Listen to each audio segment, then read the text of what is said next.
I'm Kathy with a C. And I'm Kathy with a K. And this is Killer Destinations. Is it possible that an infamous murder victim from 1947, the Black Dahlia, and a taunting serial killer from the late 1960s, the Zodiac, are the work of one maniacal individual? One man says it is, and he's ready to name names. Los Angeles in 1947 was a booming metropolis fueled by a huge post-war population influx and new industries drawn to the vibrant area. Aerospace, with its large defense contracts, flocked to the area and its many high-ranking universities, alongside a massive growth in electronics, chemicals, and oil refineries. It was also the beginning of the car-centric culture, with the decline of streetcars and the development of freeways that connected residents to the rapidly expanding suburbs with their shopping malls and mid-century modern design homes. In downtown LA, City Hall stood as the tallest structure overlooking the city, and the streets were packed with commercial buildings, theaters, and department stores. There were also new restaurants that soon became icons, names that every Angelino knows, like Musso and Frank, the Brown Derby, Ciro's, and the Pantry, illustrating LA's transformation into a bustling metropolis.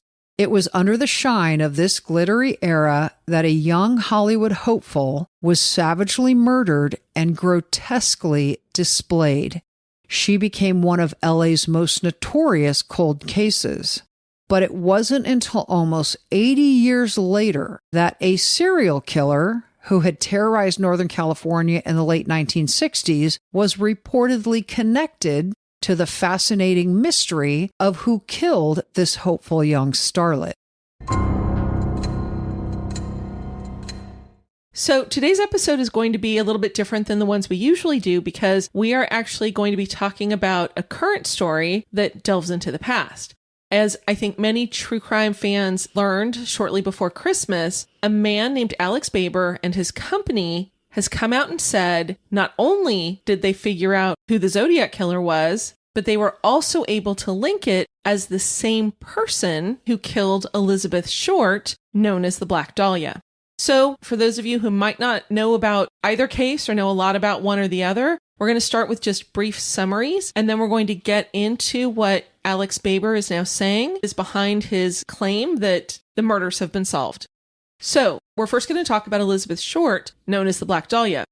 On the morning of January 15th, 1947, so almost 80 years ago, a mother was taking her child for a walk in the Leimert Park neighborhood just south of downtown Los Angeles, and she passed by a vacant lot.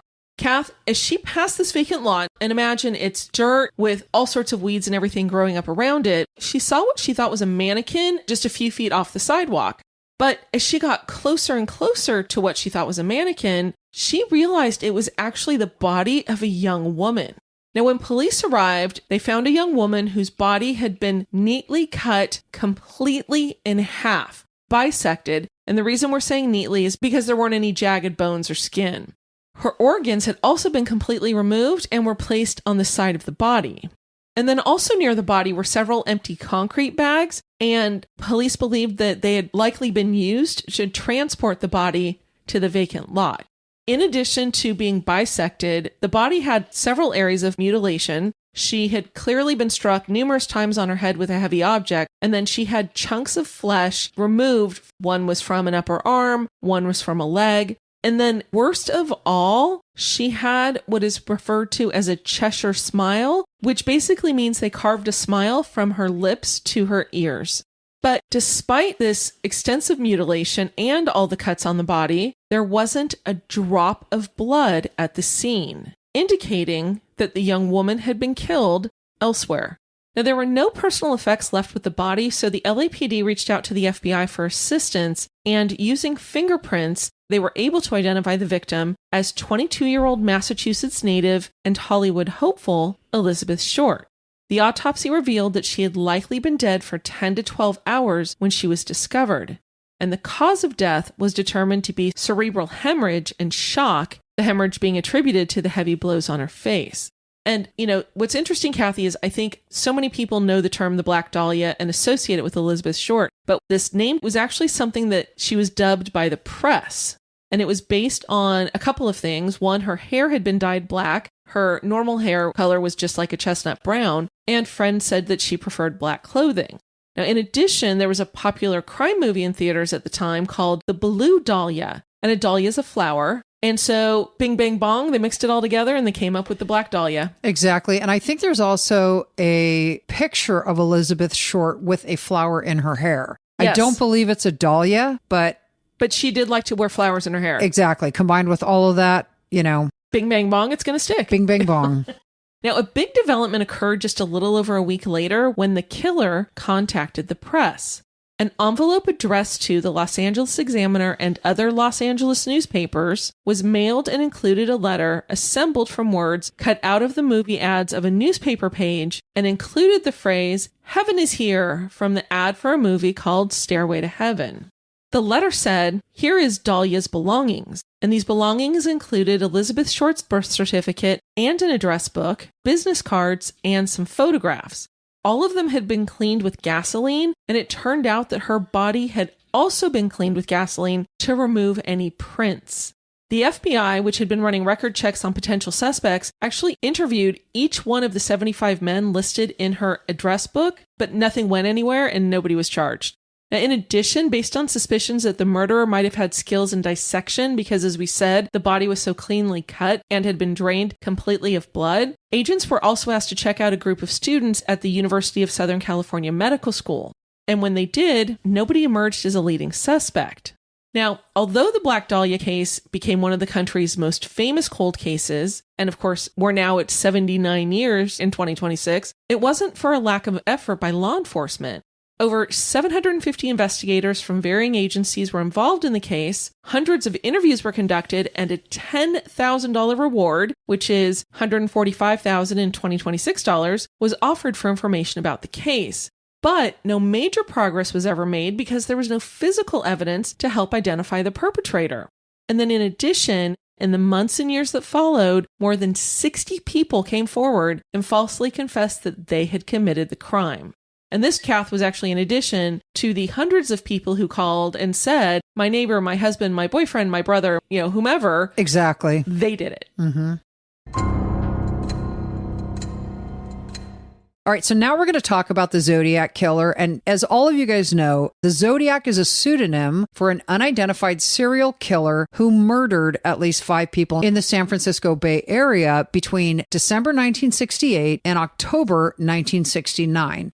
Now, he claimed to have murdered 37, but police can only conclusively tie him to 5. And investigators agree that he attacked 7 people. 3 of them were couples, sort of a lover's lane situation, and 1 was a cab driver. Now, 5 of the victims died and 2 survived. So in December of 1968, David Faraday, who was 17 years old, and Betty Lou Jensen, who was 16. They were babies. Babies. They were shot and both killed. Fast forward about 8 months, so we're in July of 1969. Michael Mageau and Darlene Ferrin, Michael was 19, Darlene was 22. They were both shot around midnight in the parking lot of Blue Rock Springs Park. Michael survived the attack, but Darlene died. So 2 months later, Brian Hartnell, age 20, and Cecilia Shepard, age 22, were stabbed at Lake Berryessa in Napa County. After hanging on for 2 days, Cecilia died, but Brian survived his injuries. And then lastly, 2 weeks after Brian and Cecilia were attacked, a cab driver named Paul Stein, who was 29 years old, was shot and killed in the Presidio Heights neighborhood of San Francisco. So, one of the things that made these crimes so utterly fascinating and completely captivated the public's attention was the fact that the killer called himself the Zodiac and sent 21 letters to Bay Area newspapers beginning in 1969. And he took credit for the murders, and he described details known only to the police. He threatened bombings and more murders if the newspapers did not print his letters. Now, here's what's interesting. These 21 letters were confirmed to be from the same individual. There were other cranks who sent letters and made phone calls and all this kind of nonsense, but police know that 21 are attributed to the killer. In 4 of these letters, he sent what I would call puzzles. Everyone else is calling them ciphers because they're probably more accurately ciphers. And these ciphers needed to be decoded. So imagine 4 of the letters just written by hand, making regular statements, and then containing, say between paragraph 2 and 3, a cipher. And what I mean by a cipher is it had a series of letters and symbols directly next to each other. There was no spacing. It was just this big gobbledygook of symbols and letters that meant something that had to be decoded. So the Zodiac was toying with everyone. And the ciphers were called Z408, Z13. The Z stood for Zodiac. The number next to it stood for the total number of symbols in the cipher, symbols and letters. Of the 4 ciphers sent by the Zodiac killer, 2 have been confirmed solved. Z408, which was the first one, Z being Zodiac, 408 symbols in the cipher, was sent in late July 1969 after the first 2 attacks. Now, this is what's interesting.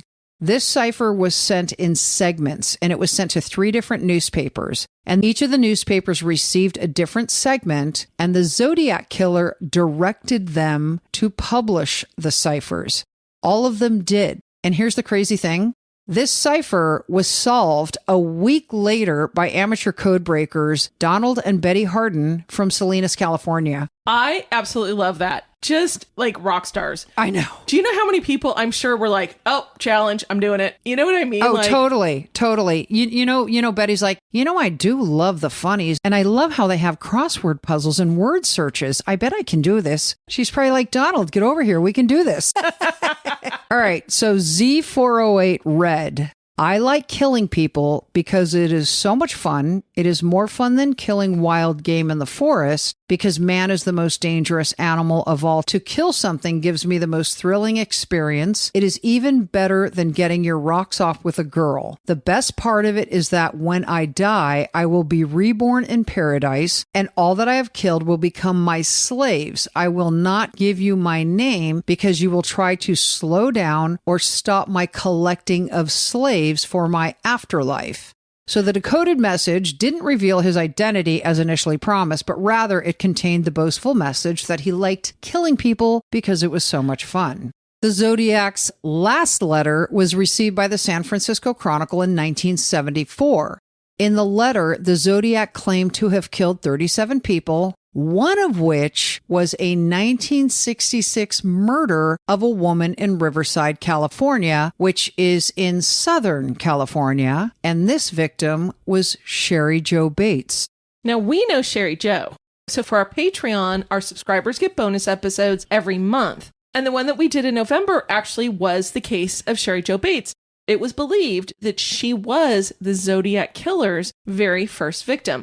But you can get a free 7-day trial of Patreon at the $10 level. If you're interested in this case and in Zodiac, it's a fascinating episode. Yeah. We learned so much.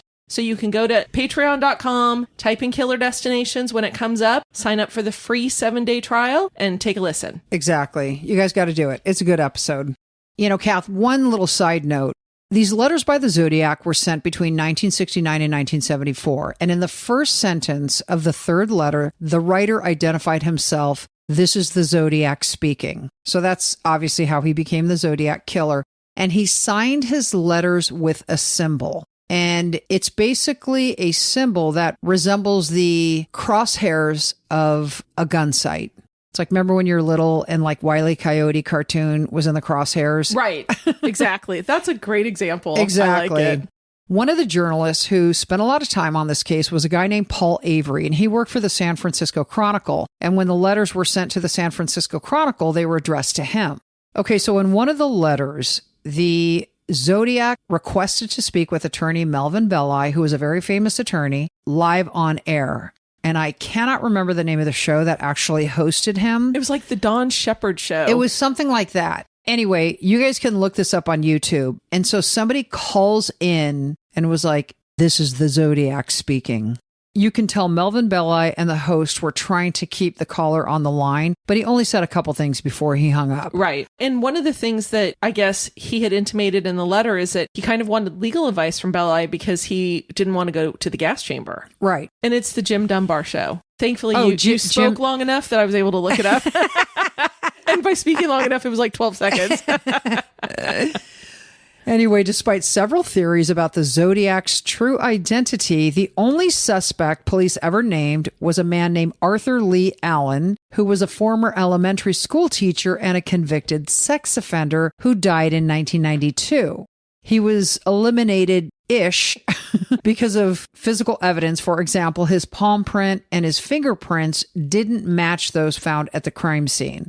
And police had a partial DNA profile from saliva. Actually, it was saliva on a stamp on one of the envelopes. And it was this teensy-weensy amount, but this guy's DNA didn't match.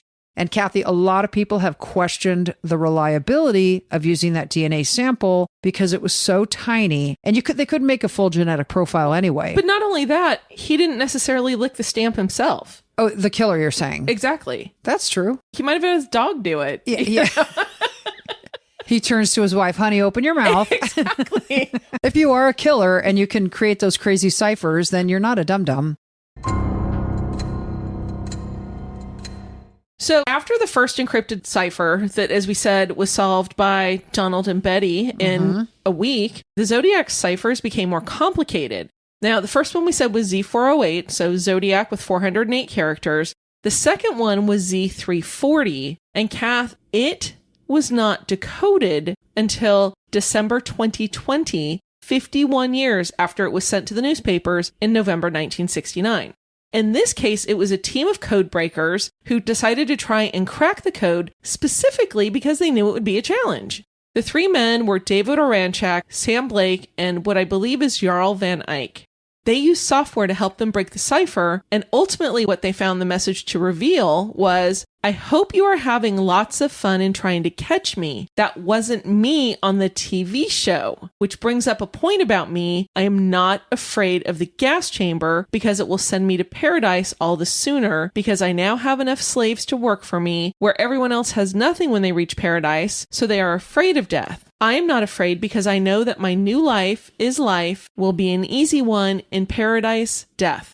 What was interesting is that the interviewer said that at the time that the line of that wasn't me on the TV show, they knew referred to this Jim Dunbar show with Melvin Belli. And I guess when the caller was on the line, Kathy, when he called into this TV show, he said, I need help. I'm sick. I don't want to go to the gas chamber. So for the code breakers, this little detail made the decoded cipher seem authentic as it fit with events that happened around the time it was received. Right.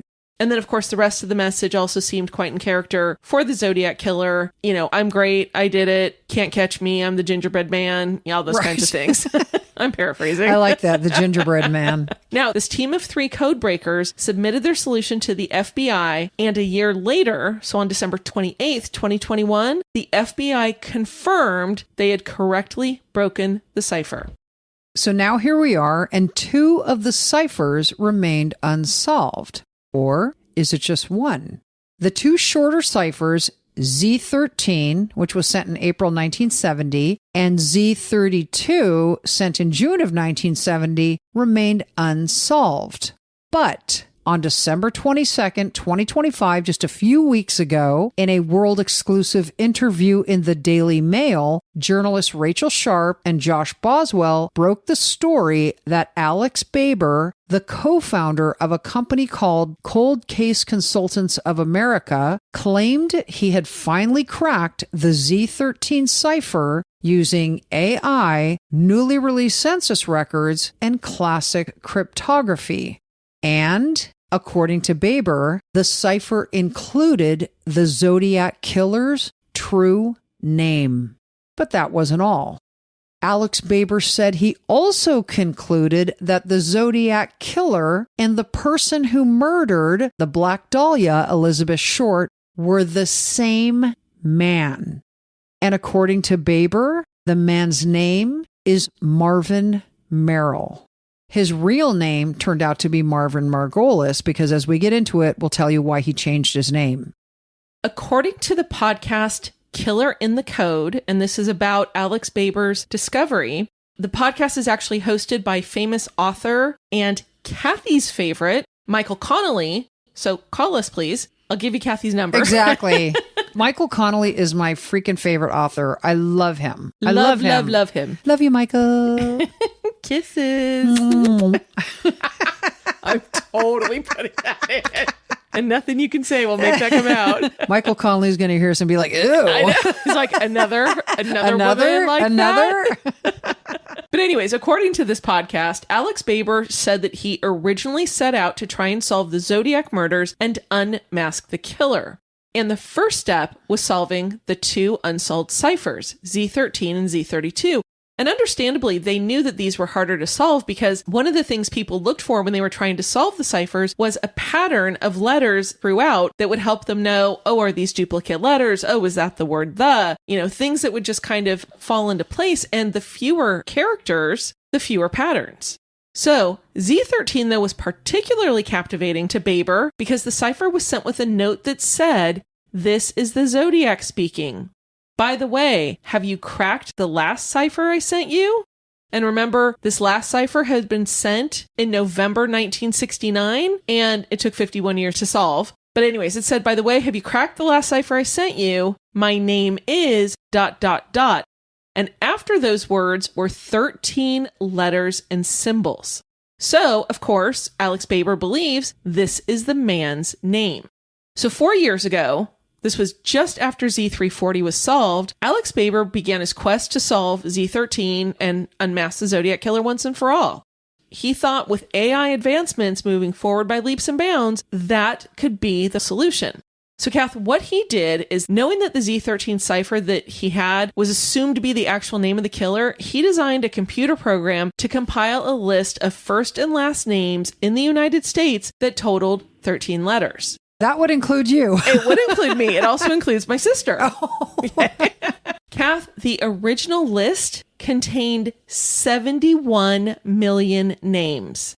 And then the original Z13 cipher also showed that it contained 3 symbols that were repeated twice. So essentially there were 3 sets of double letters in these 2 names. Dude, that also includes you. It absolutely does.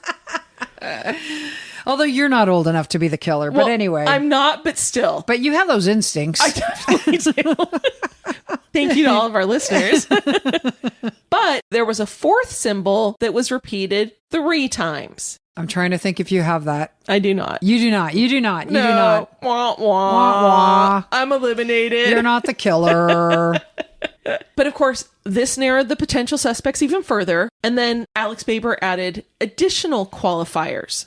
So, of course, he has these 71 million names that included me and my sister. And so Baber now needs to narrow the suspects further. And so, as we said, 2 men survived the attack by the Zodiac Killer. And because of that, they were able to provide details and come up with a composite sketch. So Alex Baber knew the Zodiac was a white male who police believed was in his mid-30s to mid-40s when the murders took place.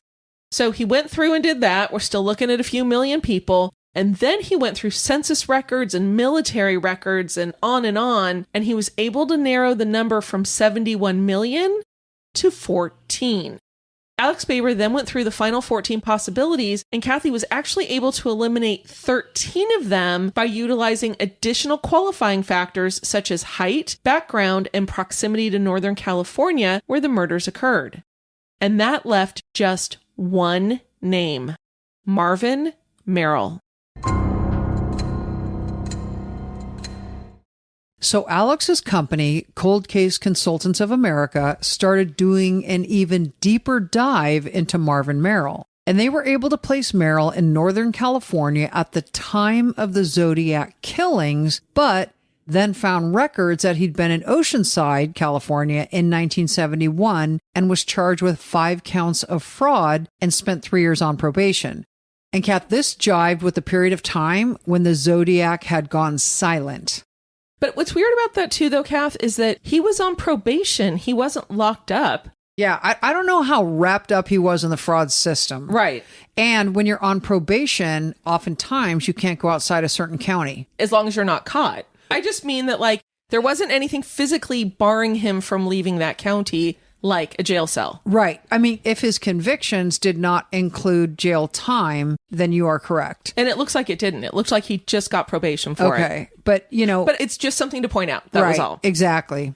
But Kath, one thing that stood out to Alex Baber was that he couldn't find any military records, property records, voting records, census records with the last name Merrill on them before the 1960s. But he was able to get a hold of records from the Social Security Administration, and I honestly don't know how. I was actually surprised at that too. Yeah. Because those are hard to get. Right. And they told Baber that Merrill had a history of using two different Social Security numbers, neither of which belonged to him. One apparently belonged to a woman in Chicago, and the other belonged to a man named Marvin Margolis, who also lived in Chicago.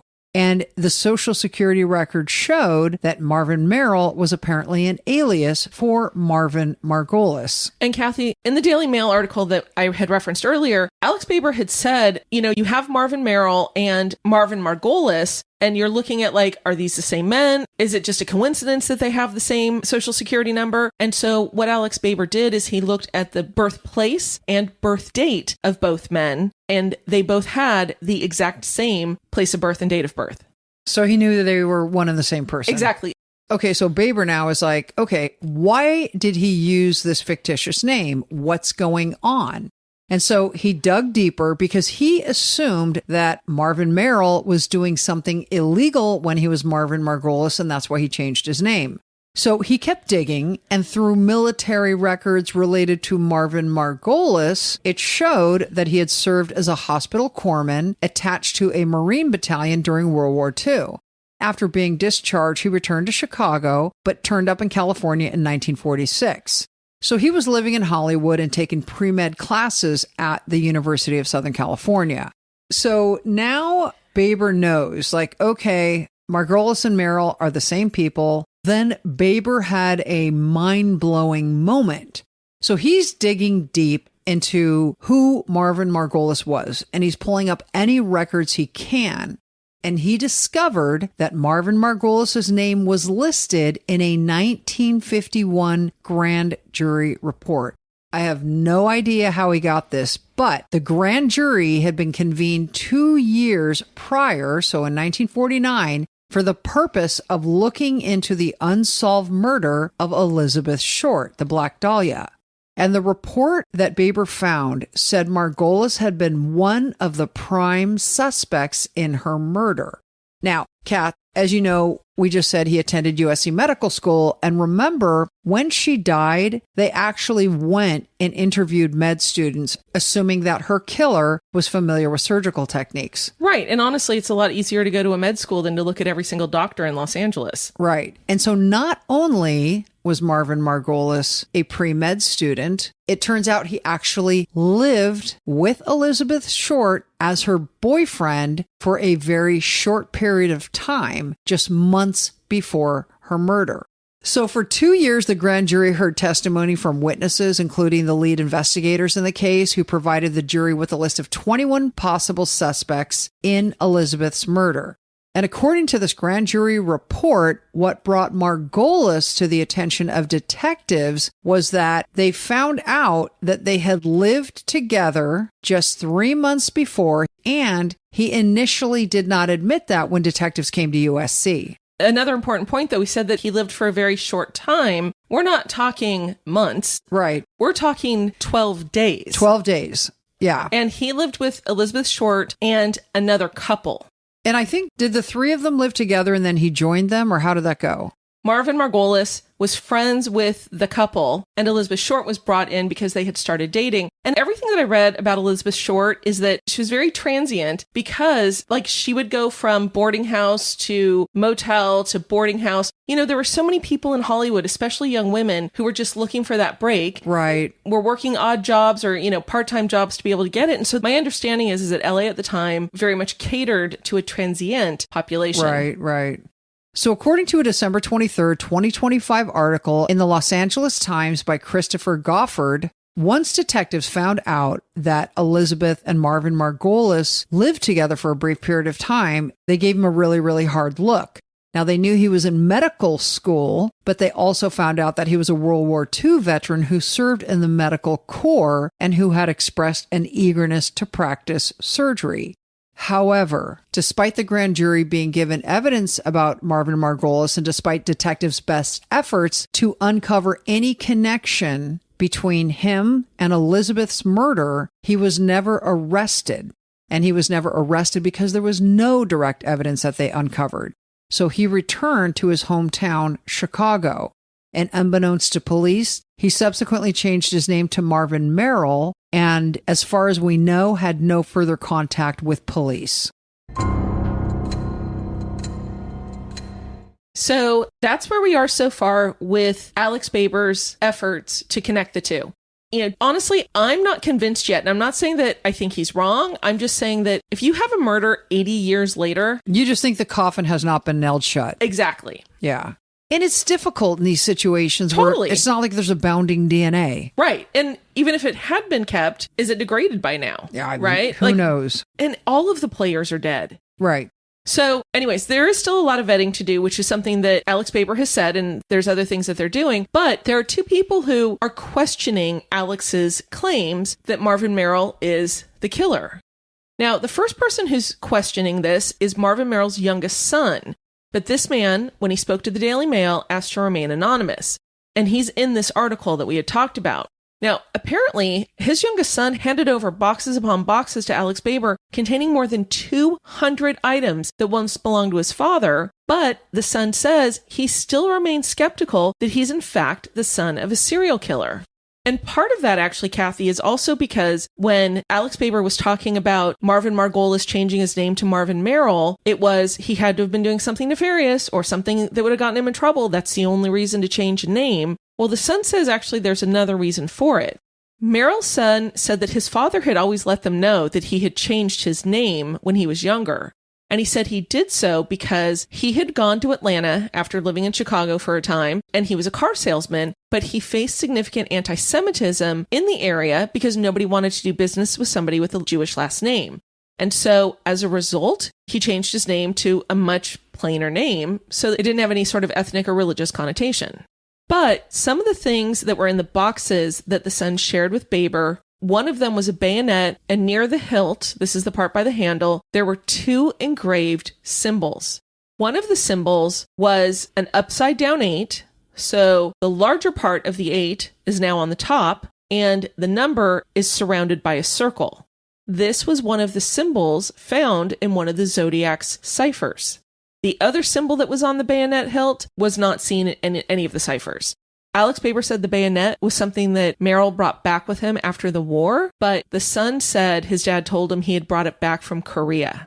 So we don't know its origin story. Right. And if it was obviously Korea, then it's well past Elizabeth's time of death. Correct. And Kath, the reason this bayonet is important, as you know, is because the second two victims of the Zodiac were killed by a bayonet-type weapon. Now, among what Alex Baber claimed was one of the most damning pieces of evidence against Merrill is something that he found in this box as well, and it was one of the final sketches that Merrill drew. Apparently, he had been diagnosed with terminal cancer, and about a year before his death, he drew an image in black ink depicting a nude woman's body from the waist up that was set against a darkly shaded background. And beneath the figure appears the name Elizabeth written in capital letters that Baber believes looks similar to the handwriting in the Zodiac's letters. I think it's interesting, and I think everybody should look up this image. Yes, because it does not look like the Black Dahlia. When the Daily Mail asked the son about the sketch, the son said that his father had a girlfriend named Elizabeth around the time it was drawn, and so that very well could have been her. The sketch was signed Marty Merrill 92, and Martin Merrill died just the year following in 93 in Santa Barbara, California. And Alex Baber actually referred to this as Merrill's deathbed confession. And he did so because he used image-enhancing software, and he looked at the drawing for hidden clues, okay? So imagine you have a pen and ink sketch of a woman, and the background is completely blackened out, like just completely sketched over. What Baber did was, with this software, was try to, I'm going to call it, peel back the layers of the ink. And the software reveals what appears to be the word Zodiac beneath the ink. Now, it would be a capital Z, a small o, a capital D, an IAC. So I don't believe the Zodiac signed his name like that with like the capital D, but I don't know. And so I've also seen images of this, and everybody should look this up. But don't look up images on Google because people have filled in the letters with black ink. People have filled in the letters, and there's a lot of people on Reddit that have filled in the letters. Yes. But if you try to get the purest version of what Alex Baber did, you can see that there are some letters. I honestly couldn't make it out to be Zodiac. However, when I saw how people sort of like penciled over, I was like, okay. But they weren't penciling exactly over. That's the problem, right? Like they're making you see what they see or what they want to see. Right. And that's why like Daily Mail has the pictures. You can look at it. You can kind of like see a Z. You can kind of see it like a C at the end. Yeah. But it's like, it's interesting. It is interesting. It's interesting. I agree. But it's like nothing is crystal clear. You know what I mean? Like, exactly. There's so much that's left to our, because when I first looked at it, I'm like, nah, that doesn't say Zodiac. But when I saw how people shaded over it and then I looked at it again, I'm like, okay, I could see how it's, you know what I mean? Like yeah, the power of suggestion, or is it true observation? You don't know. You know what I mean? Right, exactly. That's why I said don't look at the other images, because you don't want that power of suggestion. Look at it. Just look at it. Yeah. See if you can get that. Exactly. Merrill's son gave this drawing over to Baber's team, as we said, and his team, according to the article, said that they have shared it with a forensic image analyst for independent review. And they said numerous handwriting examples have been collected, and they have been sent also to an independent expert for comparison to both the Zodiac and Black Dahlia killers' letters. So all of that is still to come to verify what they're saying they found. And Kath, here's something else that was interesting too, is that Alex Baber told the Daily Mail that Merrill's youngest son admitted that he now believed that his father was the Zodiac killer and the murderer of Elizabeth Short based on the evidence presented to him. But when the son was contacted by the Daily Mail, the son denied this and called the theory and findings, quote, a speculative cesspool and fiction, and said, I don't believe that Dad did it. The son insisted that the Black Dahlia murder was 20 years before he was born, and he would love the families to have peace, in the Zodiac killings, but he said there was just no way it was his dad. And there's just no way my dad killed kids. Meaning young people, not actual kids. Right. So the other challenge to the theory is Steve Hodel, and I think we've talked about him before on the podcast. Because we wanted to do the Black Dahlia case with him on the podcast. Oh, was that our grand lofty goal? It was, because I will say, I didn't follow a lot of Zodiac. It's not something that's ever really held a lot of interest for me until we did the Sherry Jo Bates episode. Right. Join Patreon for free for 7 days at the $10 level, and you can listen to it as well. It is a good story. But anyway, I was always fascinated with this. And I know part of it was because... With the Dahlia. Yeah, with Black Dahlia. Yeah. And I know part of it's because my dad was LAPD, as I've said. And so all of those like inner workings and machinations, I wish, not that my dad was alive then and... Right. Whatever, but it just like, it would have been nice to get insight. Yes. Yes, definitely. And also it was so detective noir, it was, It was LA Confidential. Totally. So anyway, Steve Hodel is a retired 23-year LAPD homicide detective who went on to become a private investigator. And he actually wrote a book. What was it? Was it Black Dahlia Avenger? And he's actually written several books on this. Okay. But Black Dahlia Avenger is his best known, and it's the one that's being kept up to date. Right. And I listened to a podcast that he did. Anyway, the bottom line is, in this book, Steve Hodel says that he believes his father was Elizabeth Short's killer. So what happened is, before 1999, Steve Hodel did not have any interest in the Black Dahlia case. He retired from the LAPD 13 years prior and was living in Washington State. But in 1999, his father, whose name is George Hodel, passed away. And when he was going through his father's effects, he found several pictures of a woman that to him looked like the Black Dahlia. And he was like, this is really strange. And so when he was asking family members, like, why did Dad have this? Who is this woman? Doesn't it look like Elizabeth Short? Around the same time, Steve's niece, who is George Hodel's granddaughter, told Steve that an LA County Sheriff's deputy had told her that her grandfather, George, has been a top suspect in the murder. So his mind was blown. He was like, what the hell? How do I not know about this? So, of course, as a former homicide detective, he begins looking into the case to see if it was possible that she was correct. So Steve's father, George Hodel, had been a physician in Los Angeles at the time that Elizabeth Short was murdered. And he was a prominent physician. He served as the head of the Los Angeles County Health Department's Social Hygiene Division. That's hysterical. I know, not a job that I would want. Do they still have that? I haven't the vaguest I hope idea. not. I doubt it. But anyway, his role, he had specialization in venereal disease control and public health awareness. All those men coming back for more. Exactly. And so while he wasn't a surgeon, he had studied anatomy and surgery while in medical school, obviously. And, we said that the crime scene photos showed that Elizabeth Short had been cut in half with precision. And it was actually a procedure called hemicorporectomy. And this is where the body is literally sliced in half at a particular spot on the lumbar spine. And it's the only spot where the body can be severed without breaking bone. And so this was taught in the 1930s when George had been in medical school. And you know what's weird, Kath? I was looking this up because I don't know how you survive that way. And there have been 3 that have been done in like the last 20 years alone. Oh, seriously? Yeah. And so I'm assuming it's a situation where, somebody has an extreme situation with their legs and it's gangrenous or something. I don't know. Right. But who knows? Anyway, in the situations that you looked up, did they give examples of why they were done? Yeah, but I don't remember them. I think I'm, even though it's been a short time, I think I repressed that. Exactly. You were only reading it with one eye open. Exactly. Also, we talked previously, a little over a week after, Elizabeth was murdered, letters began coming into the police. We only talked about one, but there were actually a few that came in. Now, Steve Hodel believes that these letters bore resemblance to his father's handwriting, so much so that he took notes his father had written and, samples of his handwriting and asked a handwriting expert for her opinion as to the similarity in the penmanship. And he didn't tell this expert who these samples belonged to, but the expert supposedly said that it was her opinion. There was a strong likelihood they were written by the same person. However, stopped short of saying it was in fact the same person. Well, and I actually respect that more because I think handwriting experts, that's a hard thing to do. Handwriting experts can actually measure levels of ink on a paper with age. And there's different things you can do, but it's highly, highly technical and very, very rare. It's bite mark. Yeah, seriously. It's like bite mark evidence. Anyway. Thank all right. God for DNA. Thank God for DNA, for sure.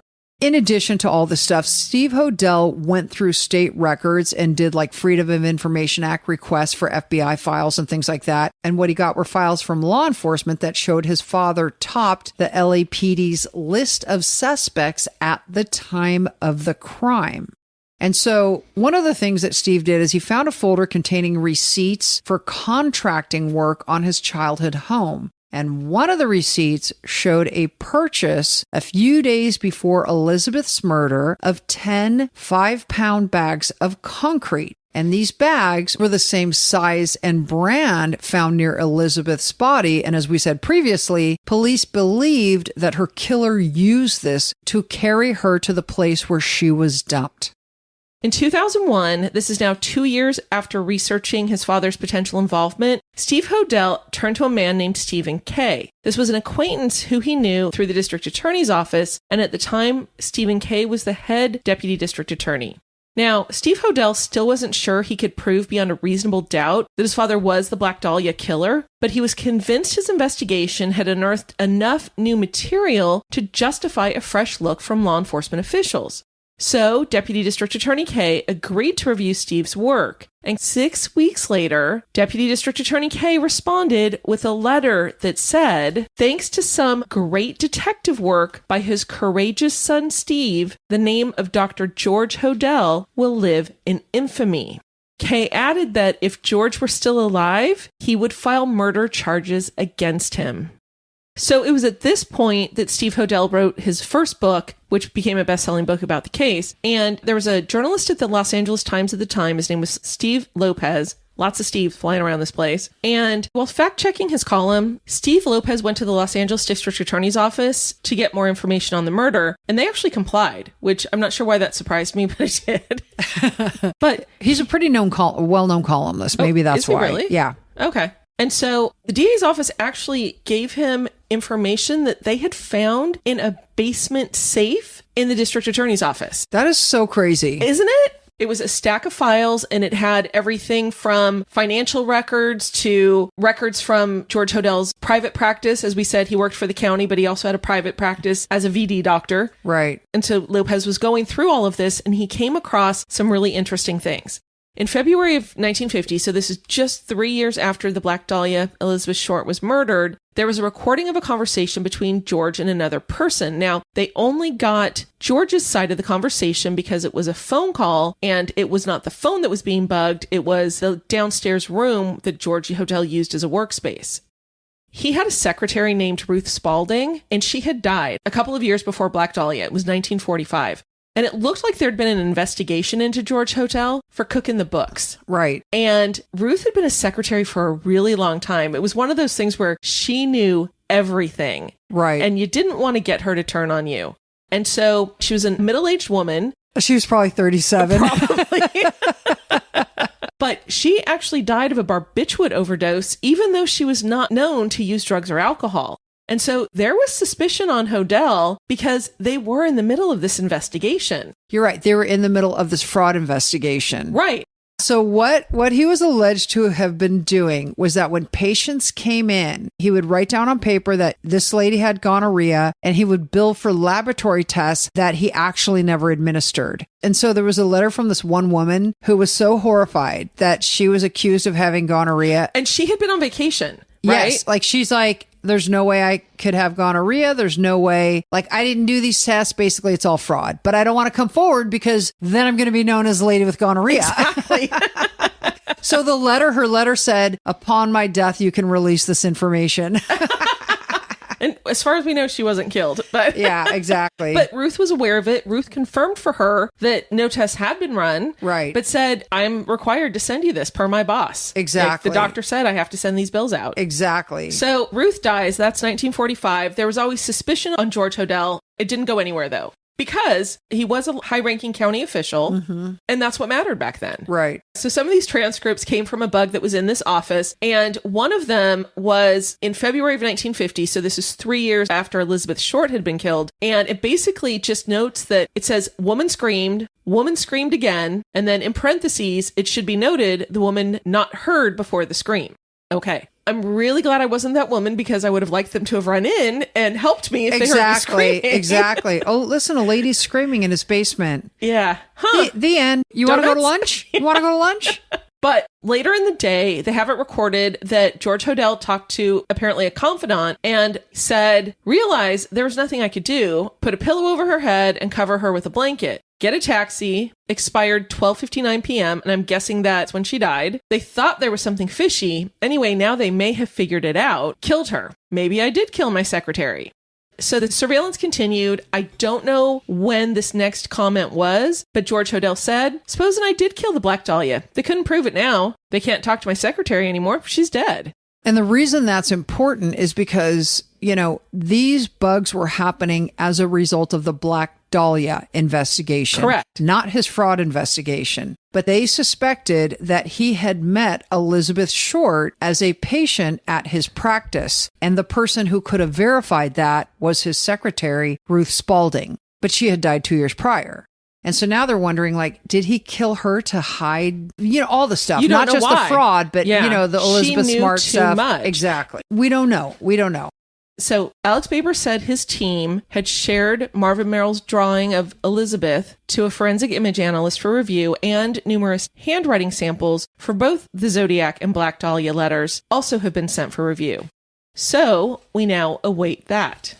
We also have no information of any kind on a comparison with DNA directly from Marvin Merrill or any of his family members to compare with the partial DNA profile from the postage stamp on a letter sent from the Zodiac killer. Kathy, I also don't know if that is still a good specimen. Right. I just, if it was actually the Zodiac killer. Right. But I mean, even if the specimen... Is it not degraded yet? Correct. I don't know. I haven't seen anything on that.